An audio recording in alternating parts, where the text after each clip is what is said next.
Ever feel like your emotions are running the show? Welcome to the Power of Emotional Intelligence podcast.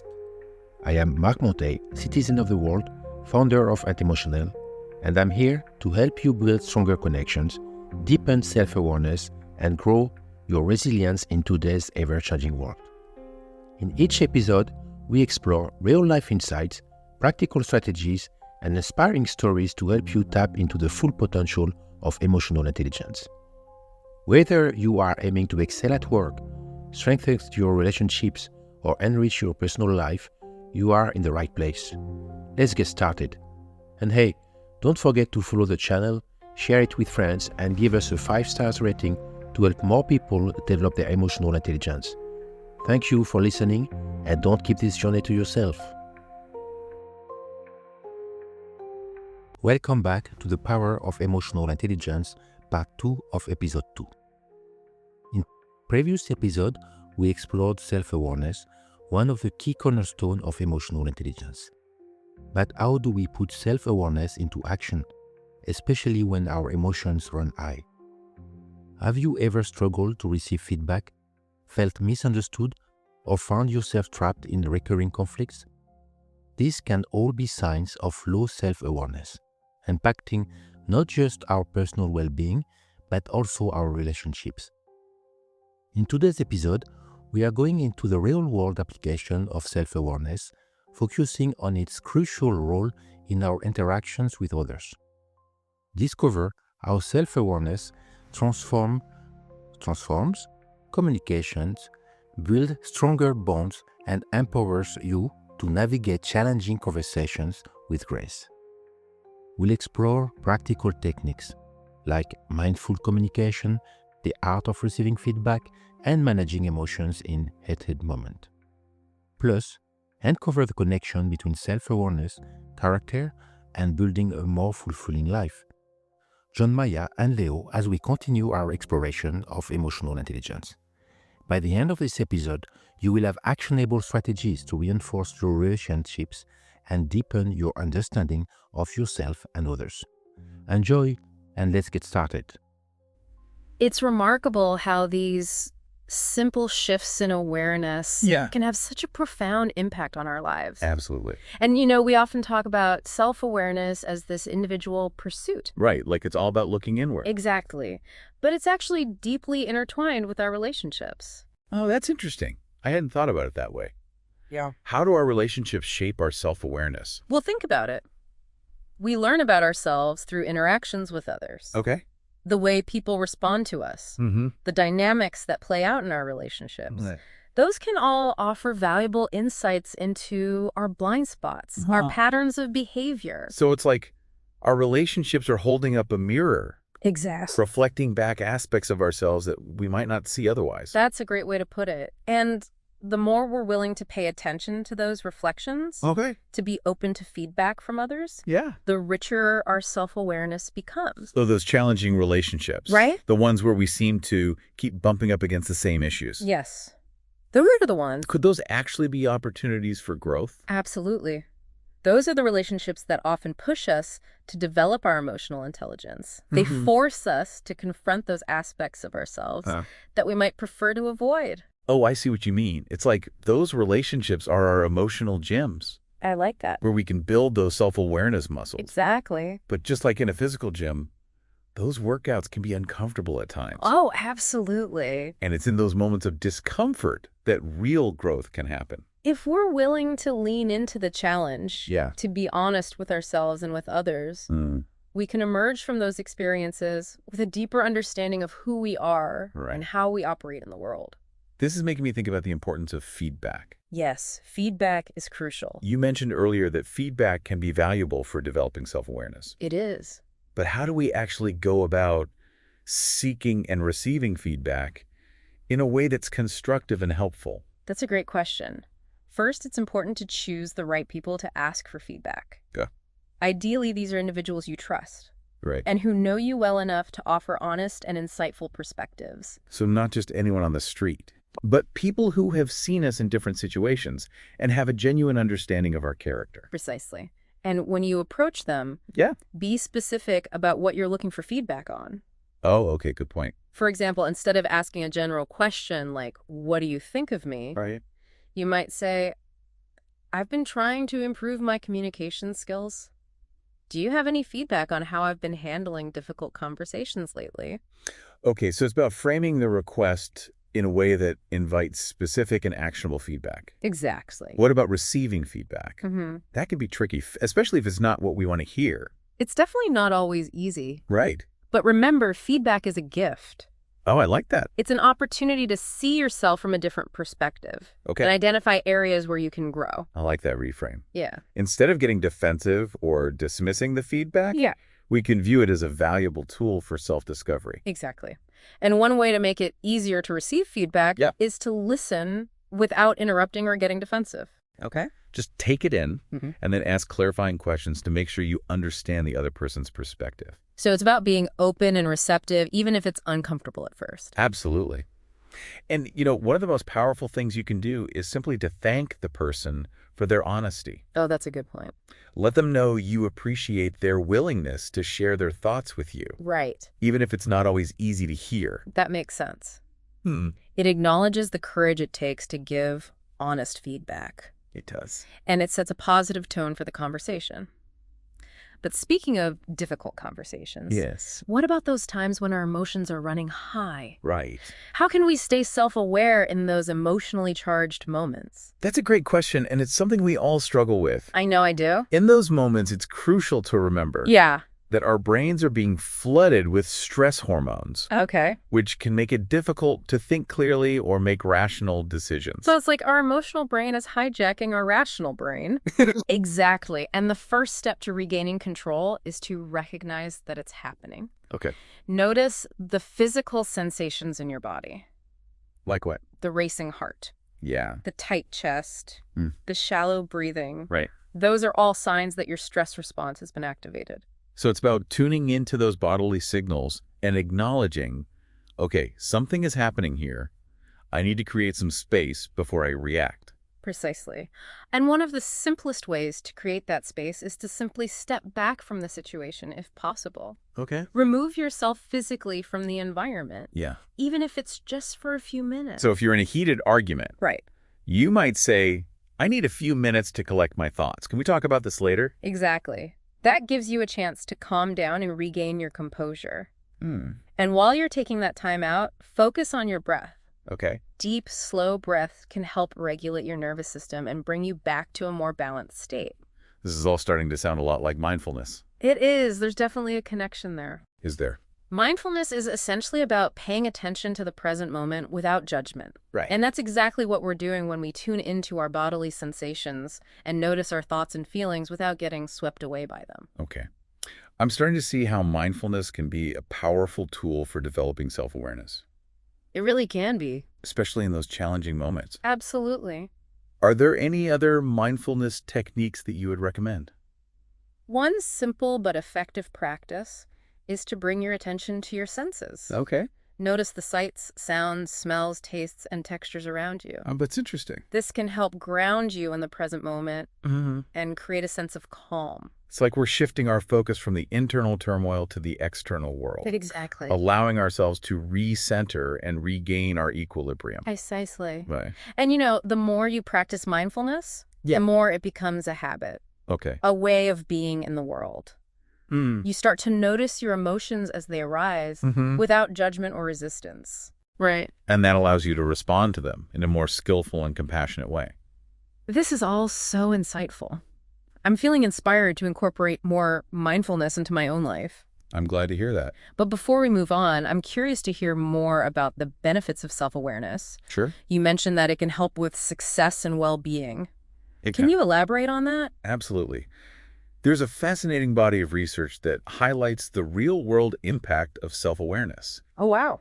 For example, a study of insurance salesmen Okay. found that those who were naturally optimistic Yeah. sold significantly more insurance than their pessimistic counterparts. Wait, so a positive outlook actually translated into tangible results. It did. How is that even possible? Well, the researchers believe that optimistic salespeople were better able to handle rejection, a common experience in sales. Right, of course. Instead of taking each no personally, Yeah. They were able to reframe it as a learning opportunity and move on to the next potential customer. So it's not just about being happy-go-lucky. No. It's about having that self-awareness to manage your emotional response to challenges and setbacks. Precisely. And this ability to bounce back from adversity is a key predictor of success in any field. That's encouraging. Yeah.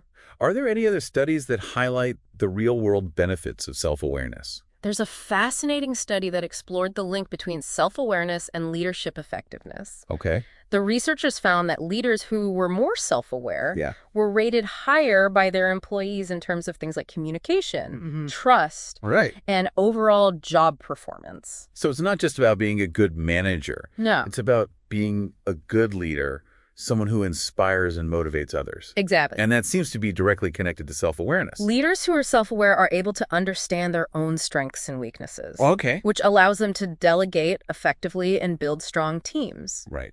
They're also more likely to be open to feedback. Yeah. Which helps them continuously improve. This is all starting to paint a very clear picture of how self-awareness is the foundation for so many positive qualities and outcomes. It really is.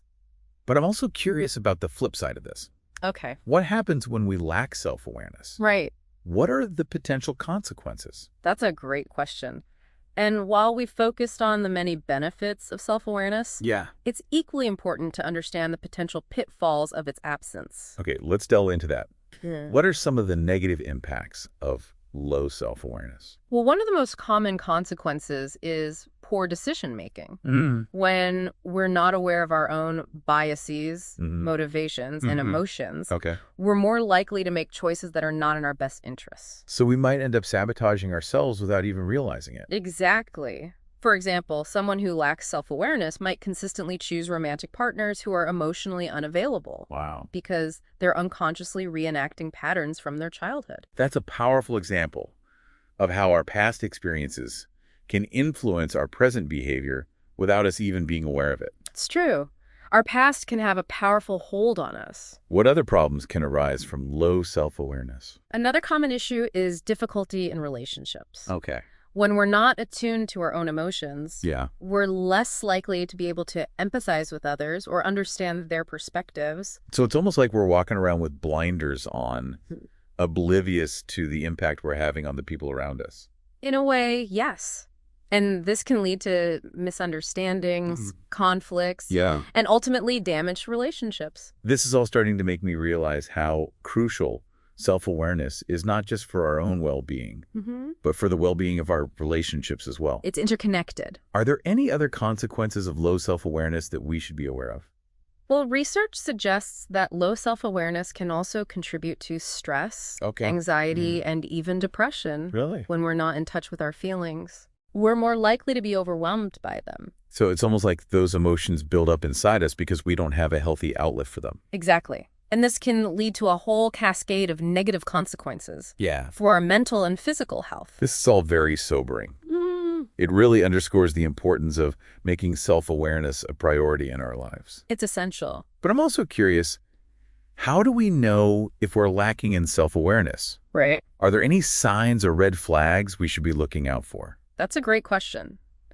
And luckily, there are some telltale signs that can indicate a need for greater self-awareness. Tell me.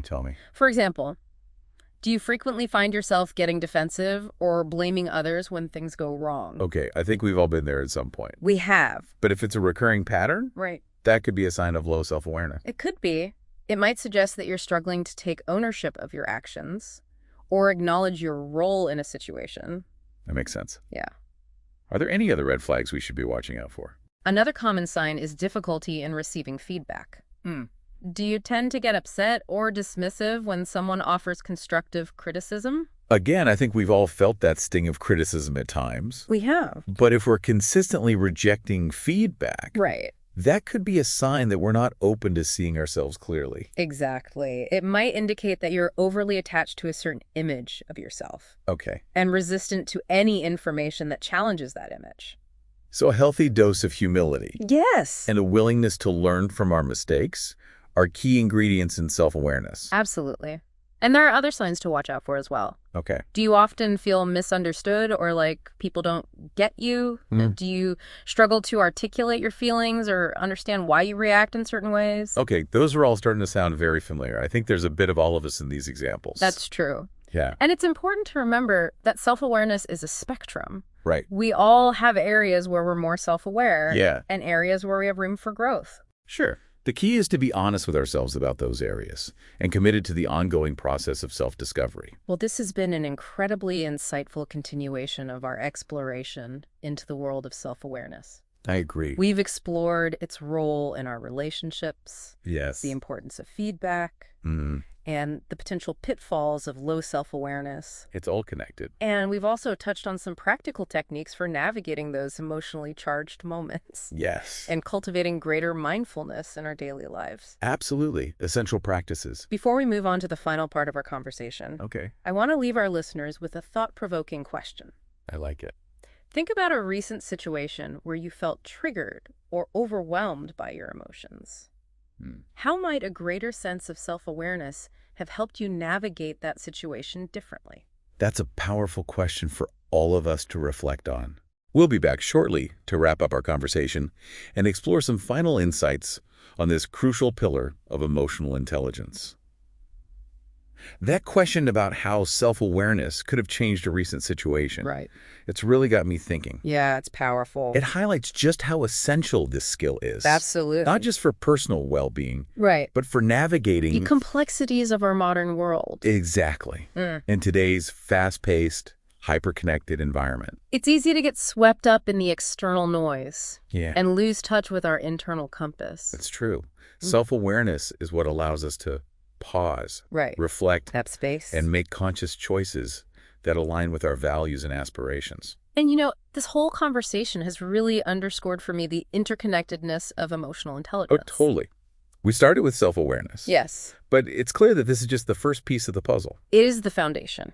Self-awareness is the foundation upon which all the other pillars of EQ are built. I see it. It's what enables us to manage our emotions effectively. Okay. Empathize with others, Right. build strong relationships, and navigate challenges with resilience. It's like we're building a house. Oh, like that. And self-awareness is the solid groundwork that allows us to construct a strong and stable structure. I love that analogy. Yeah.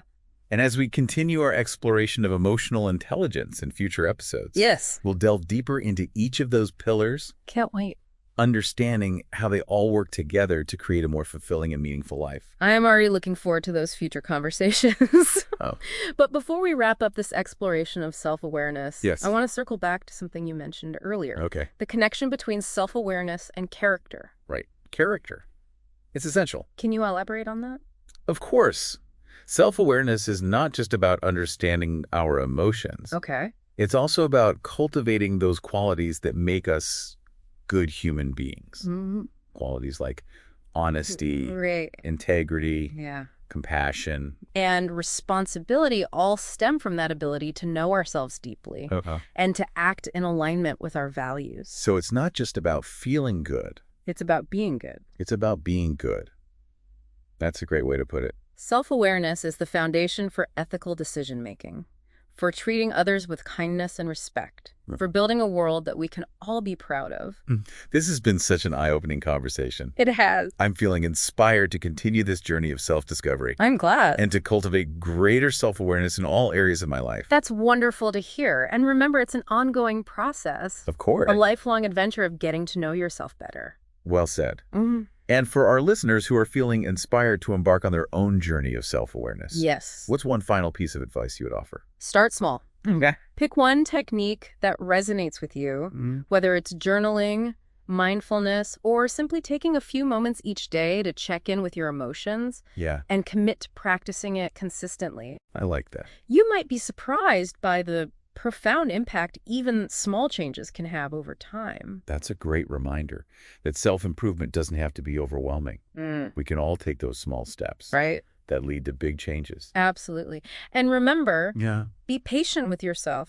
Self-awareness is a journey, not a destination. I like that. There will be ups and downs, Wow. moments of clarity and moments of confusion. Yeah. But the more you practice, Right. the more you'll cultivate that inner compass that guides you towards a more fulfilling and authentic life. This has been such a rich and thought-provoking conversation. Thank you for joining me on this exploration of self-awareness, It's been a pleasure. that essential first pillar of emotional intelligence. And for our listeners, Yes. we encourage you to stay tuned for our next episode, Yes. where we'll delve into the second pillar, Okay. self-regulation, that crucial ability to manage our emotions effectively. Absolutely. Until then, Yes. keep exploring, Keep learning. keep learning, and keep growing. Yeah.